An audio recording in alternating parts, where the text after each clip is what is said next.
Good evening, everyone. We're back over here. Let's just wait a little bit to see if Gabriel and Lionel are able to join us or not. Hope everyone had a great week and hope you're ready for another comes as a little bit of a surprise, and we're gonna explain to you why. So let's see if they're here. I think we have Lionel over here.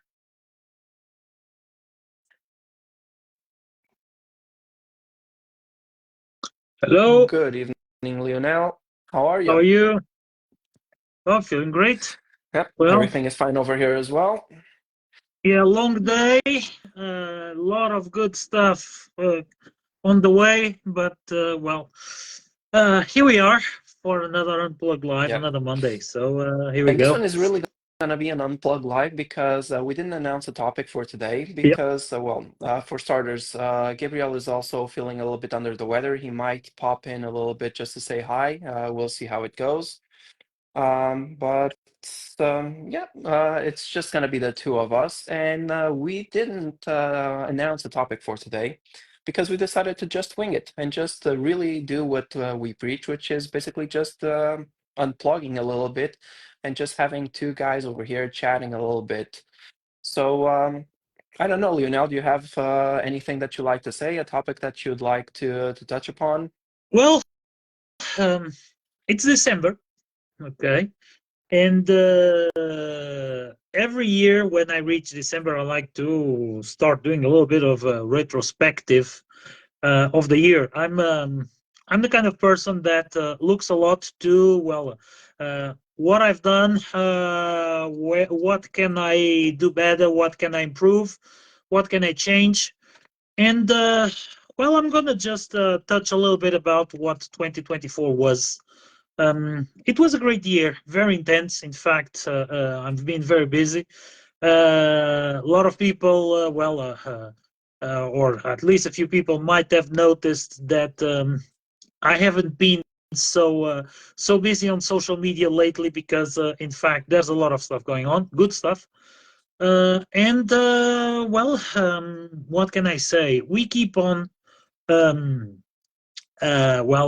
reaching record numbers. The tourism in Portugal is going quite well. We have a lot of things changing over here, but I would like to start talking a little bit about the next year, about what can be the trends for the next year, and from my analysis on all the things I read and I see online, social media, articles, newspapers, online blogs, those kind of things.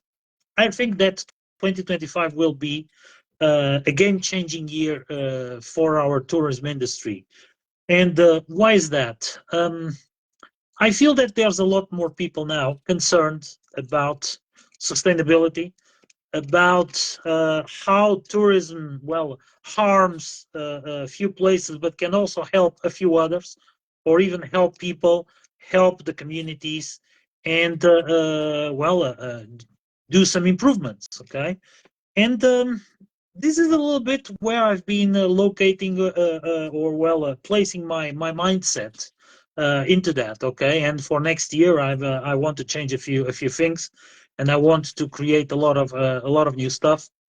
But I really feel that the year might be arriving, or the next year that is just arriving, might be the year where we will be able to get people to immerse in the true spirit of the Portugal Unplugged, in the true Portugal, a little bit as you usually say, the Portugal for beginners and the Portugal for experts or advanced level.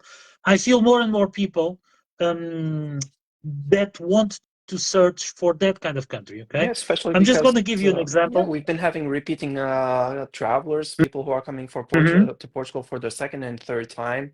And as we always say, for the first time, they do the basic stuff, their introduction to the country. They stick to the trendy places because it's their comfort zone. And now on the second try, they are now trying to expand their horizons a little bit more and get to see that there's I've been calling it almost it's an entirely different Portugal. It's a completely different country than I what you agree. saw on your first trip. So yeah, I'm very happy to see that people are gonna start embracing, and especially with those sustainability concerns as well. Yeah, well, I was just gonna mention. I spent a couple of days out. Okay, this weekend. I was around Évora and Estremoz, and the market at Estremoz was very lively. Okay, and I noticed there's um, a kind of tourism on that all of that border area that most people don't notice. Okay, we have plenty of Spanish people coming on the weekends for well the Portuguese side of the border to to come to restaurants to do some shopping, all of that. The market was quite lively with Spanish visitors, and they were, of course, doing their business and buying stuff, and the locals appreciate that. Okay, and that is a weekly market that, in this case, even has an antiques fair right next to it. Okay, and I truly believe that Alentejo and some of these cities might become very trendy in the near future. Okay, and it's an opportunity to explore and to immerse in the real Portugal, the real Portuguese lifestyle, to visit this kind of places. From what I've saw this weekend in late November, early December, I was really surprised. Okay, to see so many people over there, and curiously, Évora was quite lively, okay, but I didn't feel that it was so packed with people like some people say that Évora has become very popular, and if you go there, you need to line up to see the Bones Chapel and this and that. Well, I felt it quieter than what some people have been announcing, but I was very surprised in this case with what I saw in Cherbourg. And sometimes we see some misinformation being spread online. Don't go here, don't go there because the lines are huge. Well, it depends. When, okay, do you go to these places? Do you have alternatives to the crowded places for the crowded months? So, I truly feel that there's a lot of information that has been spread that is not so accurate. Okay, and once people start exploring all of these hidden gems, all of these more secluded places, they will really understand what Portugal is all about, and the true beauty of visiting the country. So, one of the things I want to do, and I was just saying, I'm preparing a lot of new stuff. In fact, I'm going to invest a lot more in the Alentejo region for next year. Uh, like, by example, you have been also saying you want to invest on the down region for next Yep. year, that kind of stuff. So I'm going to work a lot on this. And with some good help that I'm gathering, I might get to do some interesting stuff.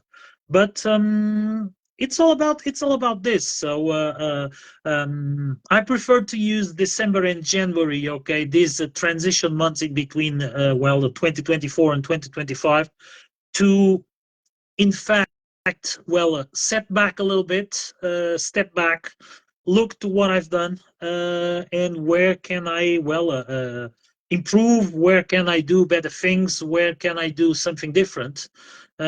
Because, that's the way I think that we will create better experiences, different stuff, and in fact, we will please even more people to with the authenticity or the uniqueness of this country.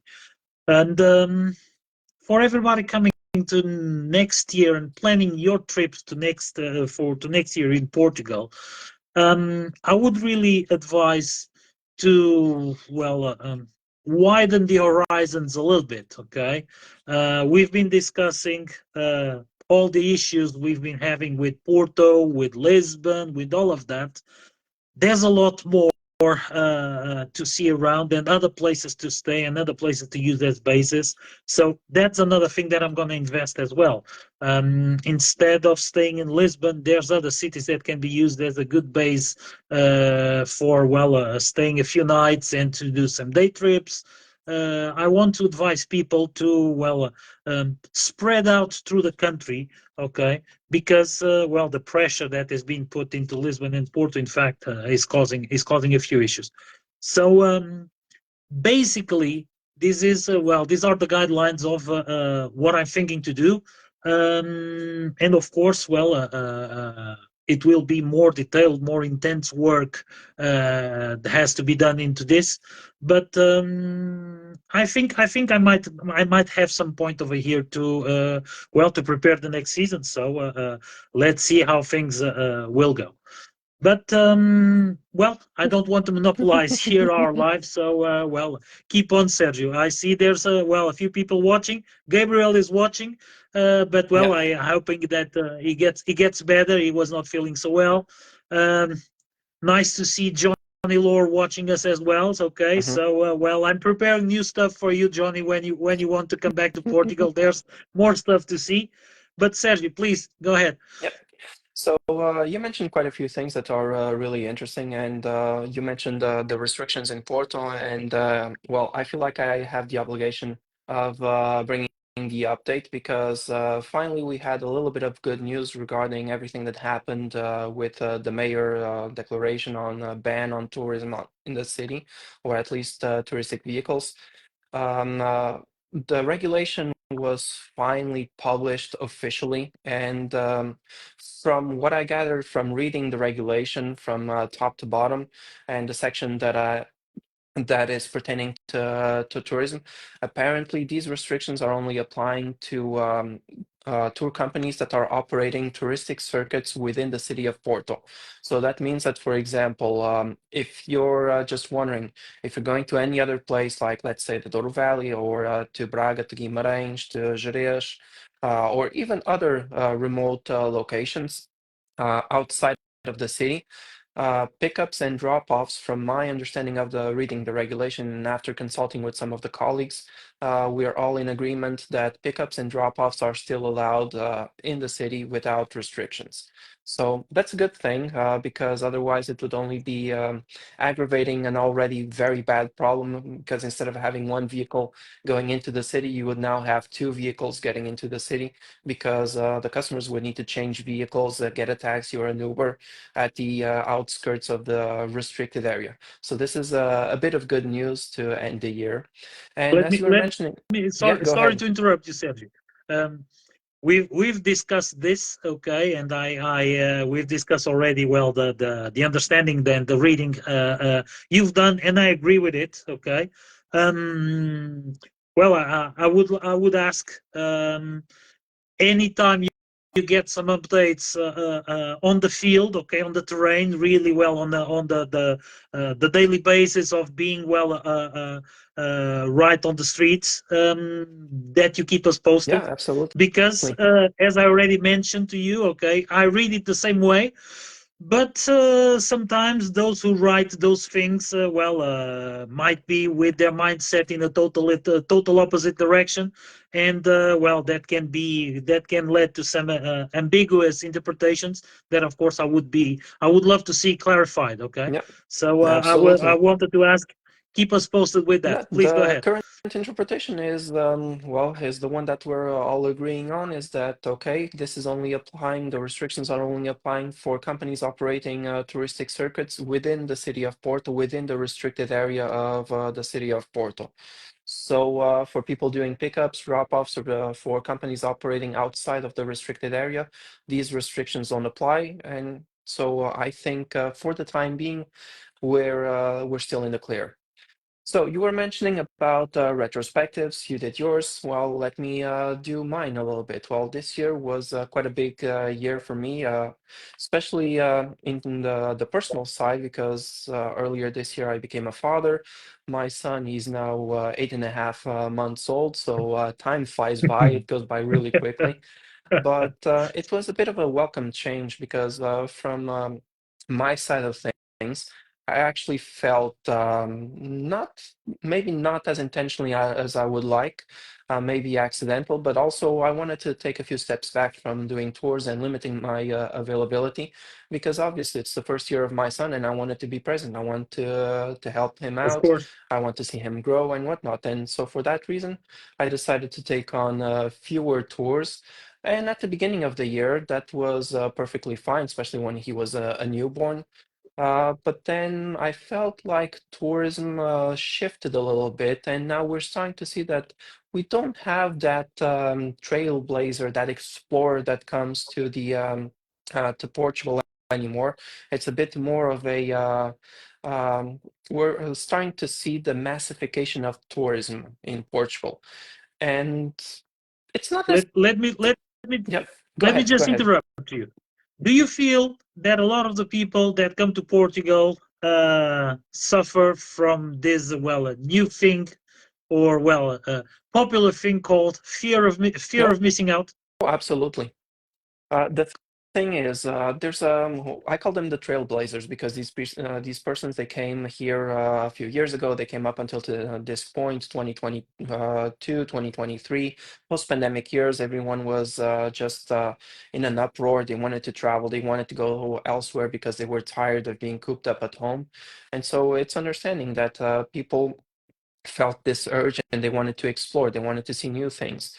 And well, the path of least resistance is often the path that is traveled more frequently.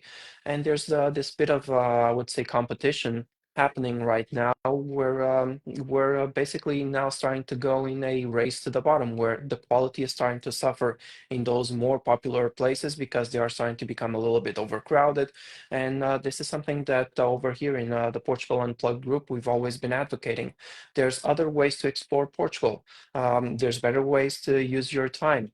And more often than not, these people are content with, they're very happy with these in our opinion, subpar experiences simply for the fact because, well, it's cheap. And if it's not that great, well, at least I'm not going to lose a whole lot of money. I didn't invest a whole lot of money, so I didn't lose a whole lot by just taking a subpar experience.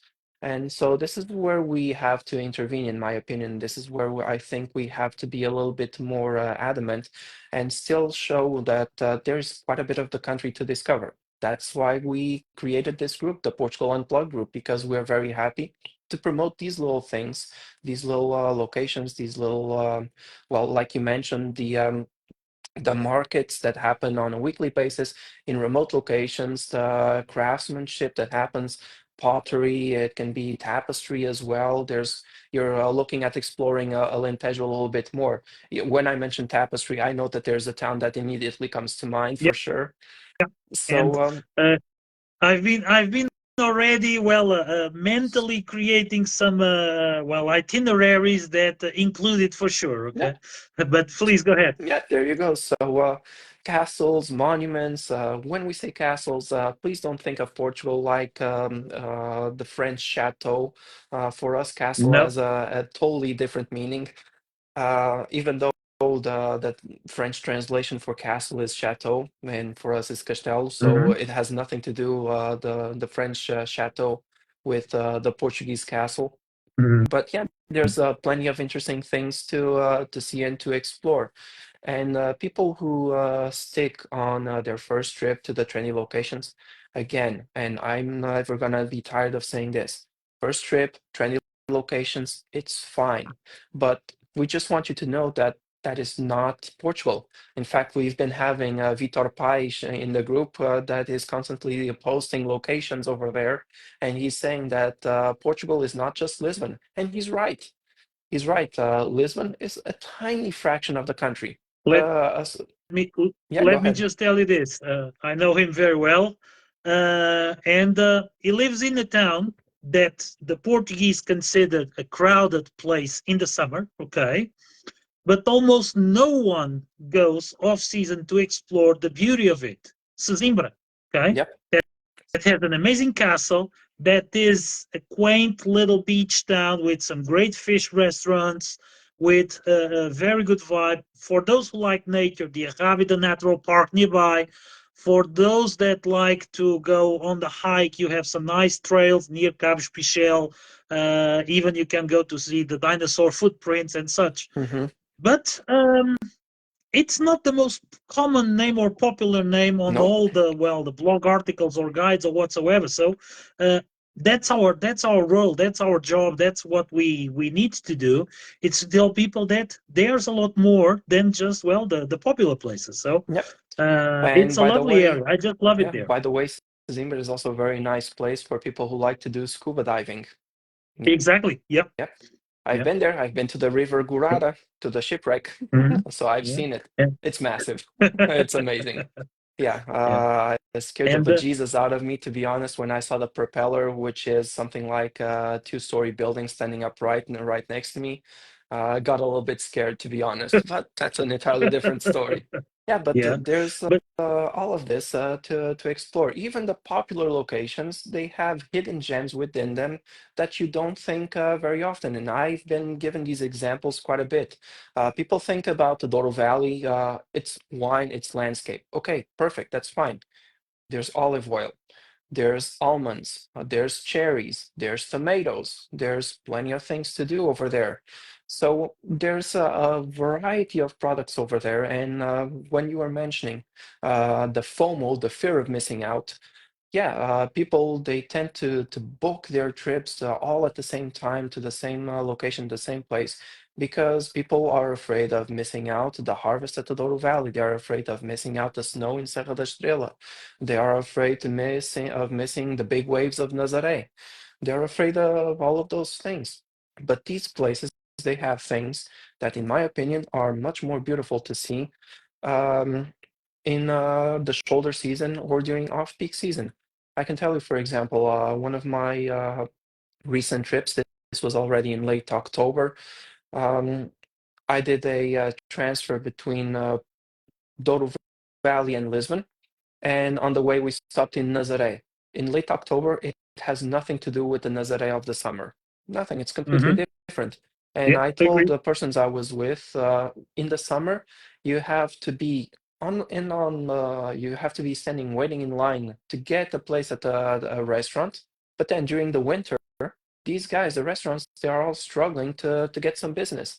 Yeah, Mhm, it's if we had 40 restaurants in Sítio da Nazaré, so by the lighthouse, the elevated mhm, portion of Nazaré, 40 restaurants during the summer, there would be plenty of business for all of them. But then during the winter, only 4 or 5 would resist.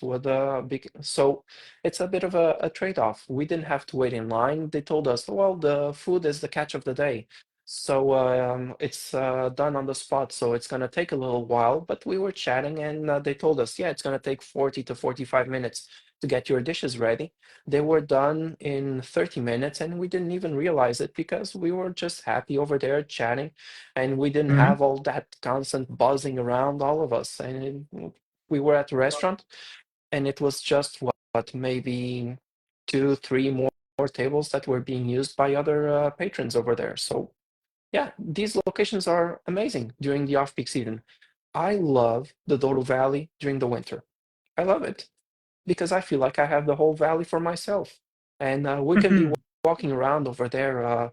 You know that very famous location in Pinhão by the boats where usually you have the Yeah, buses, the yeah, vans all pulling I up, know. the people lining up to get on the boats, get off the boats, traffic, never-ending traffic over there. Yeah. It feels And like now it's a desert during the winter. you might remember last time I was there, almost 2 months ago, was a day with a storm alert, Yep.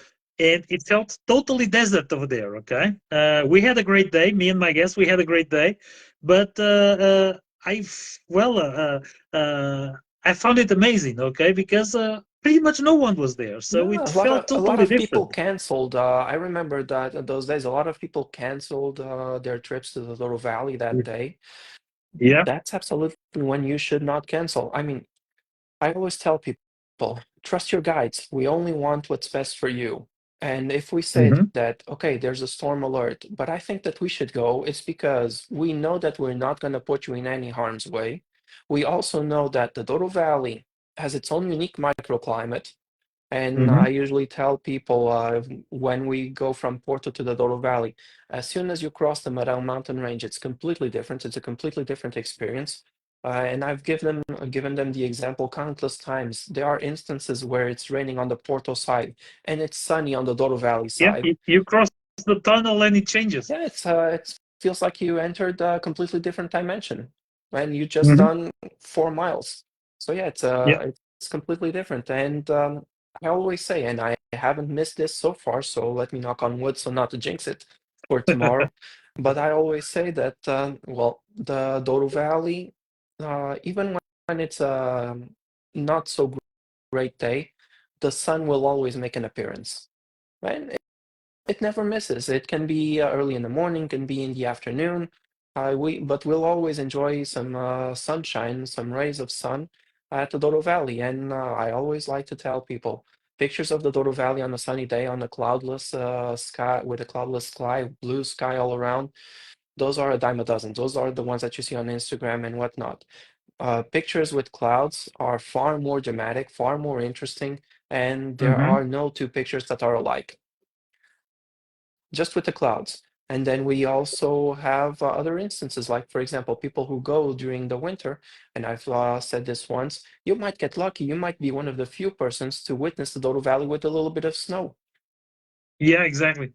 Yeah. This happens It's maybe once every year, every 2 years even. So yeah, I've been to the Douro Valley. Have you been to the Douro Valley with snow? A lot of people yeah. haven't. Well, exactly. Yeah. Another hidden gem, and I'm not going to say the name because I don't want to ruin this one because it's so small. It's so small that I'm not going to ruin it. There's at Pinhão, there's the Pinhão train station. Yeah. Everyone knows the Pinhão train station. Not everyone crosses the street to go to a little shop that is on the other side of the train station. And it's not a souvenir shop. Mm-hmm. It's a place that only locals go, and it's considered to be the best shop of its kind in the country. And I'll leave you with this because I don't want to ruin the place. I'm sorry, guys. If you want to know what the place is, you have to come on a tour with me. So yeah, this is Yeah, it. but These are some of the things that we are excited to have to prepare to show to people, and I think that 2025 is going to be a good year. At least all signs are pointing to that. I'm looking at some key metrics, particularly on my website right now. I can tell you that the number of views on my website is up, so people are once again getting a little bit more interested in traveling. I feel like 2024 was not a good year, or it was a good year considering my personal circumstances. It was what I could have hoped for. mhm. But now that I'm trying to get back on that saddle once again, I feel like 2025 is going to be a fantastic year. And we all have our projects that we're working on. Starting to do something a little bit different beyond the typical tours. I think it's going to be an amazing thing. It's not going to be for 2025. It's not going to be for 2026. Optimistic goal is going to be for 2027. Realistic goal is probably going to be 2028. So it's, but we have to lay the foundation, quite Yeah. literally, a little bit early on. So let's see how things go because, again, um, putting some places on the map that were not on the map before, it's one of the Mhm. things that we like to do. Offering these immersive experiences is also things that we are very passionate about, and it's not just about getting people to a place, taking people to the place, taking their pictures, and then just be out of the place. And it's not a very enriching experience. And so. Uh, Experiences where people have hands-on contact with the culture, with the gastronomy, and all of that stuff, they are far more enriching than just taking on a tour. So that's the reason why I wrote a post a few months, I think it was months, maybe it was a year ago or so, where I thought that, well, in my opinion, it's probably going to take a little bit longer than I was hoping for, but immersive experiences are going to be the next level of tourism. It's not going to be just seeing something, it's actually going to be being a part of something, Ex- experiencing experiencing experiencing in something. in the Yeah. literal way. Yeah. So These are just my 2 cents. Probably added a few more cents to this, but we're already at our time mark. I don't know if you have anything else that you'd like to add, Lionel. No, I'm reading now what Gabriel was writing as well, and I totally agree with. Okay, and that's why uh, we here in this small group that is growing slowly, but sometimes less is more, and the quantity never sometimes doesn't mean quality. So we like to do things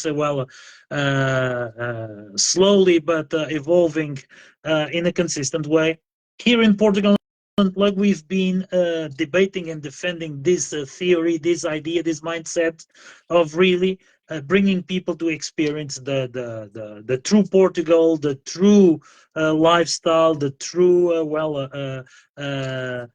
way of living, traditions, all the things. Okay, and sometimes I feel that sometimes you need to sparkle some bright colors in the world that feels just black and gray everywhere. Okay, everybody that follows the same trends. We need sometimes to kind of give a big punch on the table and show up with something in a bright new color to open the mindsets or at least to create some awareness on other people. Okay, that there's more stuff to do, because what I really feel is exactly that. There's more and more people that want really a true immersive experience. They really want to come to really put their hands on the real deal, the real stuff. Okay, I would love to have access to more immersive workshops that wouldn't feel, by example, so artificially catered, because those do exist as well. I would love to have access to more farm to tables. In here, it's not so easy to get near Lisbon, but I'm working hard on those things, and so on and so on. Okay, and I'm going to give you another example. Once again, this weekend, I was walking in the. This happens to me a few times. Okay, I go somewhere and I stumble in some gastronomy festival that I didn't know that was happening. Okay, or there is like a handcrafts fair or whatever, and okay, we realized that was a gastronomy festival over there, so we went for lunch. And then, of course, you have all of those little stands from local artists, some handcrafts, some sell some sweets, some jams, some liqueurs, and so on. And I see an old man, okay, doing beautiful little pieces in cork. But imagine that you have someone, he didn't have one single wallet, one single purse, one single, a trinket of cork, okay? But he had art pieces that each one told a story, okay? And I needed to ask him, please, I want your phone number. I want to reach out to you when I'm nearby. I want to see your little shop, okay? I want to see more of what you do. And sometimes we find these kind of things by coincidence. Other times we are searching for them intensively and we find them or not. Okay. And this is the true essence of what I like to show. Okay. Because I know that 10 minutes away from where it is, there's a place that gets thousands of people to see stuff related with cork. But the gentleman, just by passion or by a hobby or just to kill a lot of free time that he might have, he does some stuff. Okay, and I would love to bring people to see that. Okay, I would love to bring people to see a piece like a sculpture made of cork that tells a story. So I'll try to make it happen. Okay, at least I want to keep in my consciousness that I tried to make it happen. I tried to have people to see it. I tried to show that to some people. Will it be easy to sell? Will it be easy to spread this idea or to have people really willing to go and watch that? I don't know. But if I don't try to do it, okay, I will be just another one doing the same old same.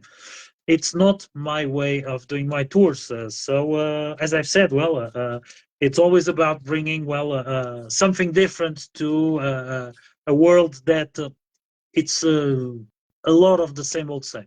So, maybe in the next few weeks, in the next few months, there might be some interesting news from this gentleman. Let's hope. But I'm always on the search of this kind of thing. So that's what I like to do. And I'll keep going. One day I will succeed on that. So I work hard into this. Yeah, that, Well, that's pretty please. much it. And we ended up extending a little bit more. Okay, just the two of us. If Gabriel was here, he could have extended this even a little bit more because we both of us we know that he likes to explore this subject a lot. Hmm. I'm just hoping that it gets better, and next week he can join us again. For everybody that has been watching us, once again, it was great to share a few thoughts with you. And I'll see you back next week. So we'll be here 9:30 p.m. like always. Thank you very Yeah. much and good evening to everyone. Thank you all. Have a great evening. Have a great week. See you next week. Bye.